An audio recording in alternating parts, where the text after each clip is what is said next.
Kebayang nggak kalau payung itu bisa dimodifikasi jadi alat pemusnah tingkat tinggi? Ada seorang pria, dia sedang santai-santai, berdiri, abis pulang kerja. Tiba-tiba aja ada yang nyenggol kakinya tuh pakai payung. Yang dia rasakan cuma nyeri sedikit kayak digigit semut. Kesannya sepele kan? Tapi habis itu nyawanya mulai terancam, digerogoti sedikit-sedikit. Dan cuman perlu waktu 4 hari sebelum tubuh pria ini pelan-pelan hancur tanpa ada yang bisa nolong. Dokter-dokter di rumah sakit kebingungan semua. Semuanya angkat tangan gak tahu harus ngapain. Di detik terakhir hidupnya, si korban ini bilang seperti ini. Tolong percaya sama saya.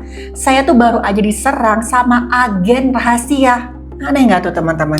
Oke, kita bedah konspirasi penghilangan nyawa paling ngeri di era perang dingin ini sampai tuntas.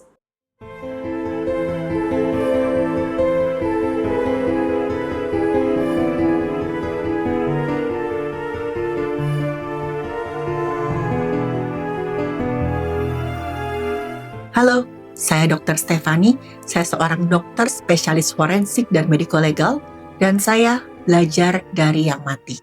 September tahun 1978 di London, Inggris. Sekitar jam 9 malam waktu setempat, ada laki-laki yang masuk IGD sebuah rumah sakit. Dan dia mengaku kalau dia baru aja diserang oleh agen rahasia dari Rusia. Namanya Georgy Markov. Dia datang dengan keluhan demam tinggi dan gejala yang mengarah ke influenza sebenarnya. Ada mual, muntah, tapi waktu dicek ada pembengkakan di paha sebelah kanannya. Awalnya dokter mengira ini mungkin aja gigitan serangga biasa. Tapi waktu itu berkali-kali Georgie bilang, tolong dok, dengarkan saya, percaya sama saya. Saya itu baru aja diserang oleh agen KGB.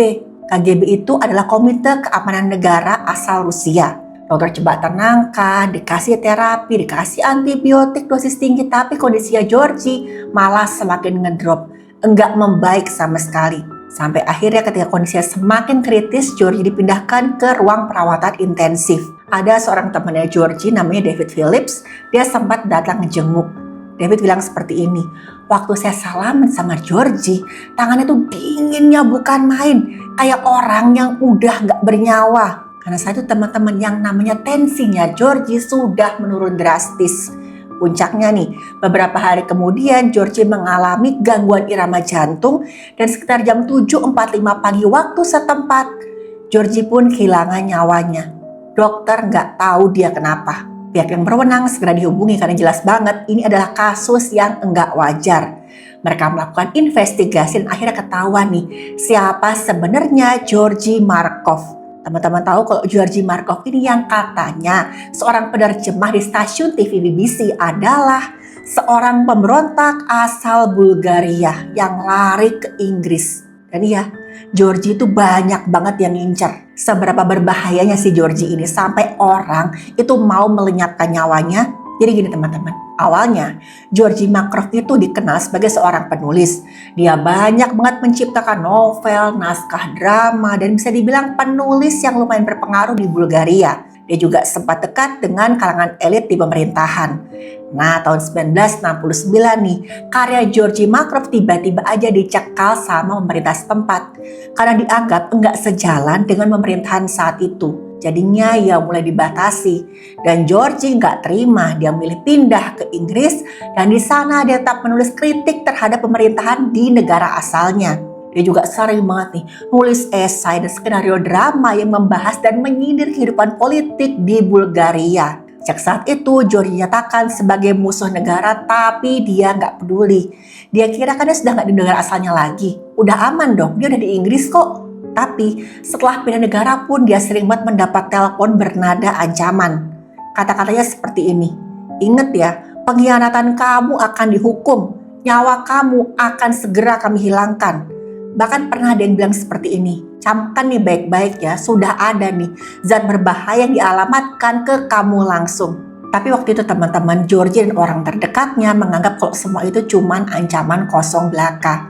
Kenapa? Karena mereka udah pindah negara, udah ngerasa jauh, udah ngerasa super aman. Pihak yang berwenang kemudian melakukan investigasi yang lebih mendalam untuk memastikan nih, apa benar ini motifnya. Mereka minta keterangan ke istrinya Georgie yang bernama Annabelle. Annabelle bilang seperti ini, Georgie itu sebelum sakit sempat bilang ke saya, ada orang yang menyerangnya menggunakan ujung payung. Ya, bendanya tuh kayak payung. Dan bekas lukanya ketika dilihat seperti titik jarum suntik. Menurut pengakuannya Georgie, waktu itu dia sedang berada di jembatan Waterloo. Dia baru aja pulang kerja dari BBC, sedang berdiri santai nunggu bus. Tiba-tiba aja ini ada orang gak dikenal yang seakan-akan menyerang dia dengan benda yang mirip payung. Ujungnya itu ditekankan ke kaki kanannya Georgie. Yang Georgie rasakan itu bahkannya seakan-akan seperti ditekan dengan benda yang ujungnya lancip. Georgie kaget, dia menoleh ke belakang dengan kebingungan. Dia ngelihat ada seorang pria membungkuk yang mengambil payung yang seakan-akan tuh jatuh. Pria itu bilang, maaf ya Pak, tapi aksennya itu kayak beda, bukan orang dengan logat Inggris, kayak logat itu asing banget. Dan setelah itu, si pria misterius ini pun segera naik taksi dan pergi entah kemana. Dan Georgie hanya menemukan ada cairan tubuh warna merah setitik kecil banget di pahanya. Dia menganggap kejadian itu aneh, tapi belum kelihatan seperti sesuatu yang mengancam. Dan gak lama setelah itu barulah Georgie jatuh sakit. Dan teman-teman perlu ingat ya, waktu itu memang ilmu kedokteran dan teknologi belum semaju sekarang. Gak ada tuh CCTV, kamera pengawas, apalagi handphone. Jadi pihak yang berwenang mengalami jalan buntu karena minimnya bukti. Apalagi nih, waktu jasadnya Georgie diotopsi, mereka nggak menemukan adanya sisa zat berbahaya sedikit pun. Nah, tepat nih ketika penyelidikan mulai menemui jalan buntu, muncullah perkembangan yang nggak disangka-sangka. Tersebar kabar ada serangan yang mirip terjadi di Paris. 2 minggu setelah Georgie Markov diserang, seorang warga Bulgaria lain yang namanya Vladimir Kostov mengalami kejadian aneh. Dia bilang dia baru keluar dari eskalator menuju area outdoor. Kostov tiba-tiba ngerasakan ada sesuatu yang menghantam punggungnya. Dia noleh, dia ngira ada seorang melempar benda dari balkon yang ada di belakangnya dia. Gak lama kemudian Kostov jatuh sakit, gejalanya hampir sama bahkan identik dengan Georgie. Demam, kondisi tubuhnya menurun cepat, dan ada gangguan di seluruh tubuh yang berat banget tapi gak jelas apa sebabnya. Kostov langsung dilarikan ke rumah sakit. Tapi 2 hari kemudian kondisinya malah membaik. Kostov bilang seperti ini, saya itu sempat dengar cerita tentang Georgie Markov. Kira-kira 2 minggu sebelumnya, lah kok sekarang saya ngalamin hal yang sama. Dan teman-teman tahu, Kostov ini juga sama seperti Georgie. Dia adalah seorang pemberontak politik. Pihak yang berwenang langsung melakukan investigasi sekali ini antar negara. Waktu diperiksa sama dokter, ternyata nih jaringan yang ada di punggungnya Kostov masih menyimpan semacam bola kecil yang identik dengan ditemukan di jasadnya Georgie. Ya, jadi waktu Georgie diotopsi di bagian pahanya ada semacam bola kecil yang agak-agak misterius, gak jelas itu apa. Dan bola yang sama ditemukan ada di bekas lukanya si Kostov tadi. Tapi lagi-lagi ketika dicek bolanya itu sama sekali gak ada sisa zat berbahaya. Kostov bilang di hari dia diserang dia menggunakan sweater tebal. Jadi mungkin aja benda itu gak masuk terlalu dalam karena ketahan sweater. Gara-gara ini mungkin aja nyawanya Kostov masih bisa selamat. Nah, tapi pertanyaan sekarang teman-teman, apa ya zat berbahayanya? Benda yang diambil dari tubuhnya Kostov dan Georgie hanya bisa menampung sekitar 0,2 mg zat berbahaya. Kecil banget. Yang artinya nih, pihak yang berwenang sedang menghadapi zat berbahaya kekuatannya luar biasa. Dan cuma sedikit teman-teman zat di dunia saat itu ya yang mampu melenyapkan nyawa dalam dosis kecil itu. Bisa-bisa ular, bisa juga botulinum yang benar-benar murni, dan juga ricin. Dan teman-teman para peneliti melihat pola yang paling cocok adalah ricin. Ricin dan abrin diketahui sangat mengancam nyawa kalau disuntikan langsung ke aliran cairan tubuh. Zat ini akan menyebar dari titik suntikan menyerang sel-sel tubuh, kemudian menyebabkan organ vital berhenti berfungsi pelan-pelan. Yang mana artinya orang yang kena akan kehilangan nyawa dengan penuh kesakitan luar biasa. Sementara itu, zat abrin itu lumayan langka saat itu. Sedangkan nih semua bukti pelan-pelan mengarah ke ricin. Waktu Georgie diotopsi nih, kelenjar getah bening di paha kanannya itu mengalami pembengkakan hebat dan penuh dengan cairan tubuh. Dan organ-organnya itu semuanya mengalami kebocoran cairan tubuh yang luar biasa. Bengkak termasuk juga jantung. Dan polanya cocok dengan kerusakan akibat ricin. Ristin itu menyerang kemampuan sel untuk memproduksi protein yang dibutuhkan agar tetap hidup. Tanpa protein ini, sel tubuh mulai rusak pelan-pelan secara sangat sistematis dan gak bisa diperbaiki. Nah, untuk membuktikan nih benar gak sih ristin adalah penyebab hilangnya nyawa Georgie Markov, tim di Portondo melakukan eksperimen biologis. Mereka mencari model ukurannya mendekati manusia. Dipilihlah ada seekor babi dengan berat badan hampir sama dengan Markov. Babi tersebut disuntik ristin dalam jumlah yang diperkirakan sama dengan isi bola kecil tadi, yang kayak gotri ditemukan di tubuhnya si Georgie juga si Kostov. Nah, setelah babi tersebut sakit berat dan kemudian kehilangan nyawa, dilakukan otopsi. Hasilnya, ada kerusakan berbagai macam organ yang identik dengan kerusakan di tubuhnya Georgie.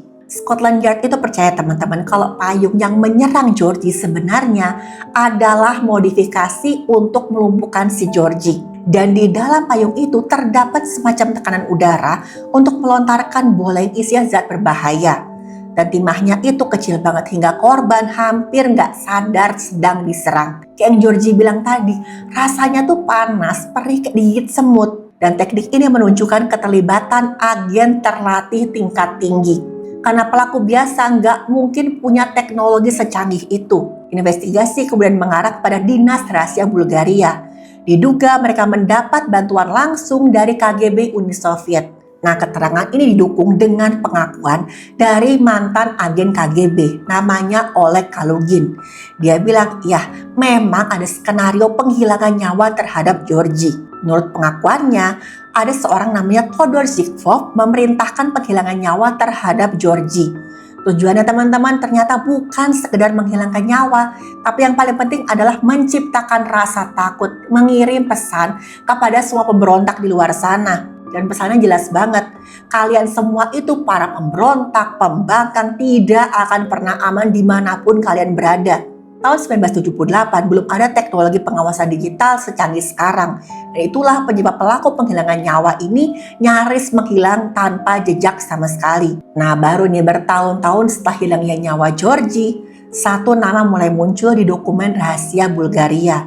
Namanya adalah Francesco Gulino, agen dengan kode nama Piccadilly. Dia itu adalah warga Denmark, kelahiran Italia yang direkrut oleh intelijen Bulgaria tahun 1971. Awalnya, dia hanya penyelundup mobil ilegal di Bulgaria. Tapi ketika ditangkap, Dinas Rahasia itu ngeliat nih, wah orang ini punya potensi, bisa jadi semacam alat yang sangat berguna. Kemudian dia dilatih khusus menjadi agen operasi lapangan internasional. Dan dokumen itu menunjukkan Gulino beberapa kali pergi ke London tahun 1978 dan waktu perjalanannya sangat dekat dengan hilangnya nyawa Georgie. Setelah Georgie menghembuskan napas terakhir, Gulino menerima hadiah uang besar dari intelijen Bulgaria. Anehnya, gak ada catatan pekerjaan lain yang dia lakukan. Seakan-akan hadiah itu ya bayaran untuk satu operasi khusus. Banyak banget file penting tentang operasi tersebut yang kemudian dihancurkan setelah komunisme runtuh. Semua ini membuat kasus penghilangan nyawa ini semakin kelihatan. Itu kayak operasi negara yang ditutup-tutupi serapat mungkin. Tapi yang paling aneh teman-teman adalah kehidupan pribadi dari Francesco Gulino sendiri yang digambarkan sebagai pria manipulatif dengan banyak banget identitas yang beda. Bahkan banyak banget jurnalis yang bilang kalau dia itu seperti bunglon yang terus berganti wajah. Bisa aja nih dia tampil sopan, ramah, bahkan karismatik di depan orang lain. Tapi di balik itu hidupnya penuh dengan kebohongan dan trik-trik yang licik. Dia tuh sebenarnya sempat teman-teman diinterogasi di Scotland Yard, tapi dia terus mengelak. Dia menyangkal semua dokumen intelijen tentang dirinya. Bahkan dia bilang semua dokumen itu tuh palsu, karangan semua, gak ada yang benar. Puluhan tahun kemudian ada seorang jurnalis asal Denmark yang melacak Gulino ke Austria. Ketika dia wawancara, Gulino tetap menyangkal teman-teman. Beberapa kali dia bahkan menghindar ketika ditanya tentang kasus penghilangan nyawanya Georgie. Dan gak lama setelah dokumenter itu selesai, Gulino ditemukan tidak bernyawa sendirian. Dan tubuhnya ditemukan seminggu setelah hembusan napas terakhirnya di rumahnya yang ada di Austria. Dan Gulino dikremasi tanpa pemakaman yang besar. Dan sampai saat ini teman-teman, siapa pelaku tindakan penghilangan nyawa dengan payung modifikasi itu masih tanda tanya besar. Semuanya masih berteori, belum pernah benar-benar terpecahkan. Nggak ada pengadilan, nggak ada vonis, dan tidak ada pengakuan resmi sama sekali.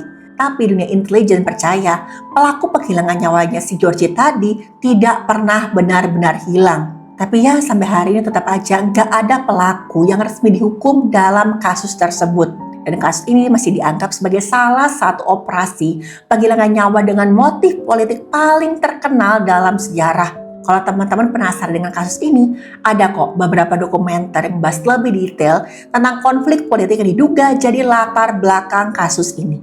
Teman-teman, yang bisa saya sampaikan di sini itu adalah setiap manusia berhak hidup aman tanpa harus takut kehilangan nyawa hanya gara-gara punya pandangan, pekerjaan, atau latar belakang yang berbeda. Kasus ini tuh mengingatkan kita, kok di balik konflik besar dunia selalu ada keluarga yang kehilangan ayah, suami, buah hati, atau orang yang mereka cintai. Kecanggihan teknologi akan kehilangan maknanya kalau digunakan untuk menghancurkan kehidupan manusia, bukan malah melindungi. Dan ingat ya, empati pada sesama jauh lebih penting ketimbang kebencian diwariskan oleh kekuasaan, ideologi, atau bahkan kepentingan tertentu. Ilmu pengetahuan dan kedokteran itu seharusnya jadi alat untuk menyelamatkan nyawa, bukan menciptakan cara baru untuk menghilangkan nyawa.